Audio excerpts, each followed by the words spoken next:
This is Ecclesiastes 7:26. And it says, "And I find more bitter than death the woman whose heart is snares and nets, and her hands is bands. Whoso pleaseth the Most High shall escape from her, but the sinner shall be taken by her." I like to give all glory, honor, and praises to Yahweh, Bahashem, Yahushai. Double honors to the apostle elders of Great Millstone who rule well. And salutations to all you brothers out there pushing this word, love, truth, sincerity, and humility. Once again, it's the brother Shathia from the Chicago camp, coming back to you with what I hope is another quick and edifying sit down. And this preset was inspired by this video you're going to see on TikTok. And it's involving the N-Dub, the Bonnet Brigade, the Terminatrix, the Hair-Hatted Hooligans, so on and so forth. Keisha, y'all know who I'm talking about. All right. The creature whose behavior is so far beyond reprehensible and repugnant that the whole world doesn't even want to deal with them. You know your behavior has become bad when the whole world just doesn't want nothing to do with you. Nothing. They cringe when you enter the room like, oh my God. Hell, even I cringe when they enter the room. But what you're about to see is the standard, what is now considered the standard behavior of the Terminatrix. And see, the apostles on down have pretty much said everything short of making it a direct order. Stop messing with Keisha. Leave her ass alone. Leave her alone. No good will come of it. Absolutely none. What you're about to see in this video right now. Take my mama's. You gonna take my mama's. You gonna take my mama's ashes and put them in the toilet? Are you serious right now? She didn't like me. No. Why would you do this stuff to me, she man? She on me numerous of times. You could have did something. Like what you talking about? That's my mama. I wanted to hurt you like you hurt me. Hurt me? Hurt you? What are you talking about? I cheated on you, what, a few times? You could have got back at me by doing... Man, I don't know. I'm really... Now, I'd like to interject right here. Now, her whole so-called rationale for doing this to her man is because, one, her mama didn't like her. But if this is this woman's typical behavior, which it probably is, I can see why the mama didn't like her. Two, she said, I wanted to hurt you like you hurt me. Because of three, you were cheating on me. Now, I did a video about this a long time ago, and it was along the lines of many relationships have unnecessarily broken up due to people's lack of understanding on what adultery is according to the scripture. Not according to this plantation Christianity and what these so-called modern courtrooms like to uphold. The true knowledge, wisdom, and understanding on adultery. Many relationships have unnecessarily fallen by the wayside because of the lack of understanding when it comes to this topic. Because according to the Bible, adultery is when a man sleeps with another woman who is betrothed, meaning married to another man. Or when a woman who is betrothed to a man sleeps with another man, whether he's single or married. See, that's adultery. Adultery is not when a man sleeps with another woman. Because if that woman is single, then it's perfectly okay. Because the scripture perfectly explains that if a man who's married sleeps with another woman who's not married, that's fair game. The balance to it is that the Lord said you have to be able to provide the same level of care for that woman as you do your wife. That's the balance of it. So if this man was getting him a little young tenderoni on the side and she wasn't married, then that's fair game. You got as I said before, you got a lot of people whose relationships have gone by the wayside. A lot of people tell me, at the job that I work at, they divorced their husband because he cheated on them. And I'm just like, you don't know how much unnecessary grief you're causing yourself.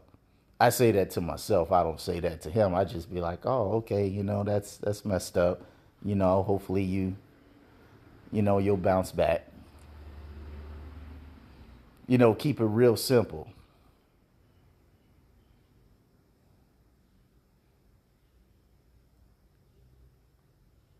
Because at the end of the day, many men as a whole weren't built to just be with one woman. Some guys might be able to do it, but as a whole, men are not built to just be with one woman. That's not how the Lord made us.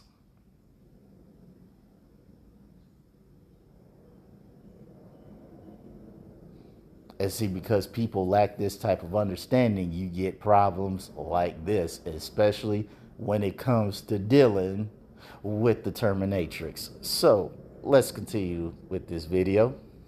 For myself, man, because you just did something so outrageous, man. I'm not believing this stuff right now. I'm showing this to the whole world how devious and foul and snake-defied you can be, man. Auntie, because guess what? I've been communicating with you. You ain't trying to I've been talking to you so much. How? You never listen to me. You put my mama's ashes in the... I got your attention now, don't I? Really? That's the way that you wanted to go about it? That's the way that you want to go about it? Defiled us, and guess what? I defiled her. She ain't like me no way, so that's where she at. My mama ain't got... She has nothing to do with it for what we got going on. She has nothing to do what we got going on. Why would you do that? That was my only mother. You gonna take my mama's... And even in all of that, she said, I got your attention now. This is why we had Ecclesiastes 7:26. And I find more bitter than death the woman whose heart is snares and nets and hands as bads. Excuse me.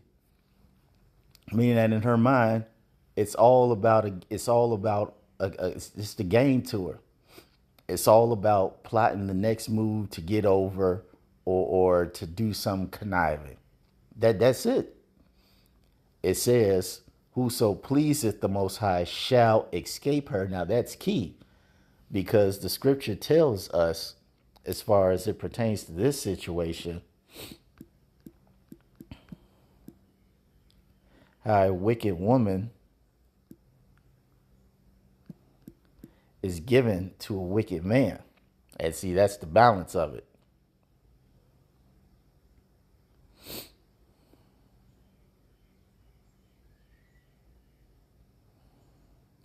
Ecclesiasticus 26:23, and it says that a wicked woman is given as a portion to a wicked man, but a godly woman is given to him that feareth the Lord.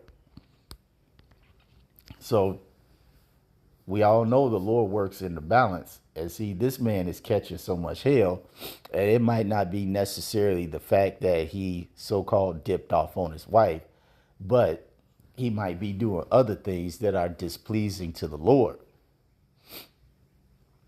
And see, if this man was using wisdom, he would have been left this chick. He would have never put a ring on this chick.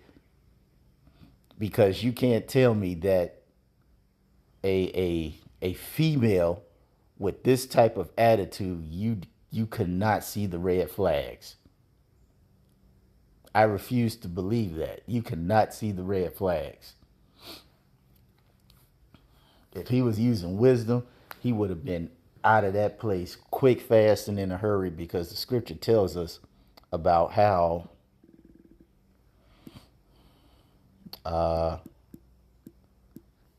let's see, I think it's Housetop.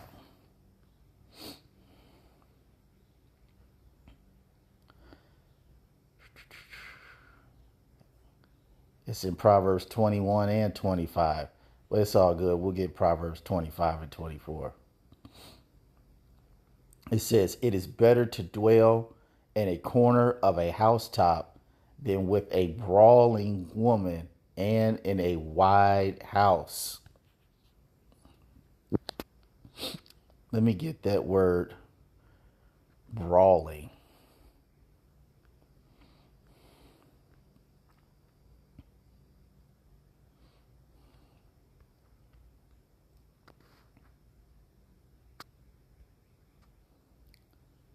Madayan. Strife, contention, object of contention. Discord. So it's better to dwell in the corner of a housetop than with a contentious, strife causing woman in a wide house. Okay, and there's another one that says, was it a dragon?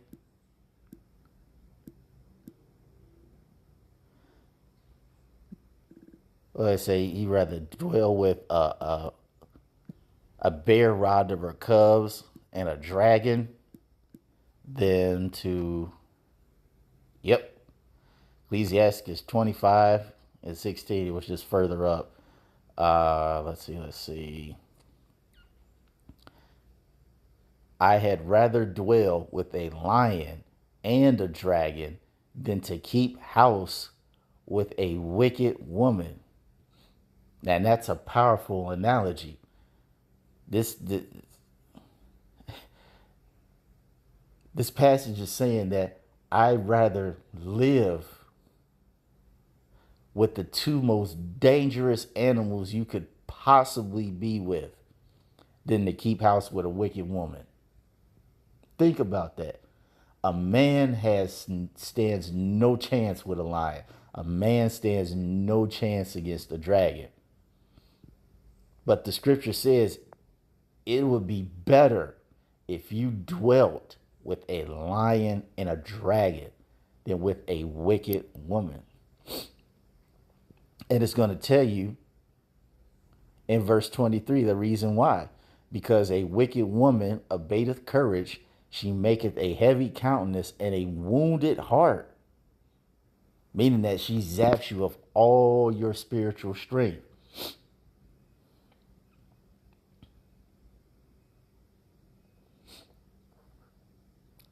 She takes life from you instead of putting life into you. It says, a woman that will not comfort her husband in distress maketh weak hands and feeble knees. And in his time of mourning, his mom, all right, this chick goes and flushes. I don't mean to laugh, but this chick goes and flushes the mom's ashes down in the toilet. And I even read some of the comments on the comment board with that, and they was just like, you know what, that was a little bit too damn far. Even when people that are not in the truth said that was too far, that was too much. You know something is wrong.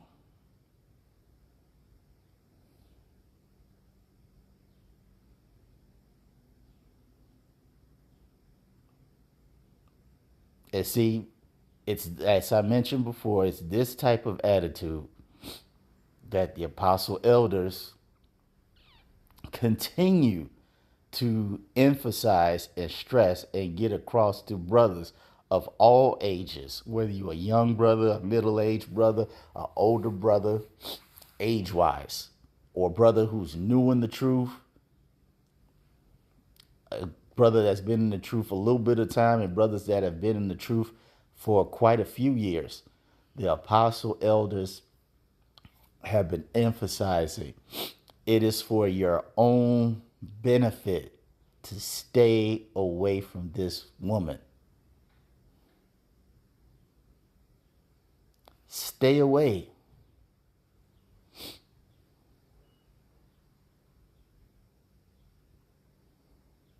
Because, see, it's stuff like that that's the reason why men go to jail, why men get put to death, why men get beat up. And we're going to end it on this one.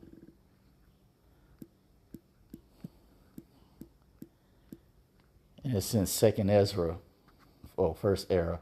First Ezra